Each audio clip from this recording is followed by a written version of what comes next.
गावरान देशी मुगाचा हा प्लॉट आहे. उन्हाळी लागवड आहे. उन्हाळ्यामध्ये ह्या वाहनाचं अतिशय छान उत्कृष्ट असं उत्पादन येतं. पेरणीनंतर 2 महिन्यात हा वाहन तयार होतो. छोट्या शेंगा असल्याने भरपूर शेंगायला लागतात.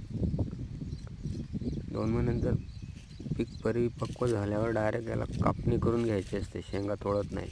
उन्हाळ्यामध्ये कापणी करून 2 दिवस सुकू दिल्यानंतर गोळा करून घेणे आणि डायरेक्ट थ्रेशरवर याचं काढणी केली जाते.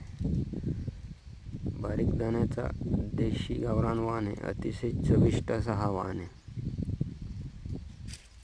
डाळ अतिशय चविष्ट लागते.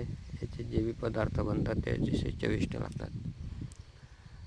दरवर्षी आमचा मुगाचा प्लॉट असतो. पीक फेरपालट म्हणून याची लागवड आम्ही दरवर्षी करत असतो आणि जमिनीला नायट्रोजन फिक्सिंग आणि मुगाचा बायोमास पण भेटतो. अशा देशी वाणाच्या बियाण्यासाठी आपण आमच्याशी संपर्क करू शकता. स्क्रीनवर दिसत असलेल्या नंबरवर व्हॉट्सअप मेसेज करा.